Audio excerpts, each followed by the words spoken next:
Hello there.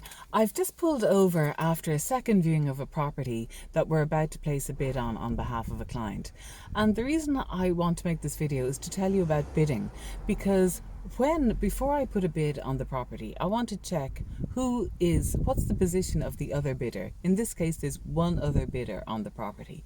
So the question I want to really know is the other bidder cash? Because cash is probably number one in terms of being strong competition. The cash buyer is going to be my number one competition if it's cash. Number two competition would be people who are in the same position as us, which is we are going to be loan approved. My client will be using a loan to buy this property. So anyone who's bidding against us who's loan approved is basically in the same boat. Anyone who's bidding cash is going to be in a stronger position. So they may need to bid less cash in order to get the property because they're more certain. So in terms of bidding ranking, we've got cash, number one, loan approval, number two, or number three, as is the case in this particular case, the other bidders are subject to the sale of their property. So if you hear that someone who is bidding against you is subject to the sale of their own property, it's probably a good idea to find out how far advanced in the sale of their own property are they. E.g., has their property just gone on the market, in which case they've got a fair bit of road to travel before they get a buyer, go sale agreed, issue contracts to them, get the contract signed.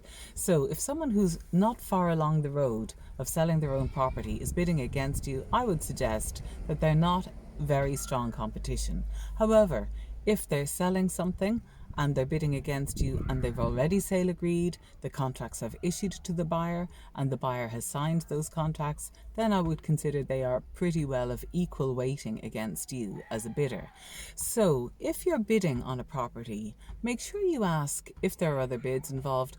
Who are you bidding against? Because that's going to give you an idea of how seriously their bid is likely to be taken. And depending on how seriously their bid is likely to be taken, you can decide whether you need to outbid them, or whether you need to match them, or whether you need to maybe you don't need to pay any attention to them at all because you may feel that they're just not strong at all against you. So you may just bid the same as them.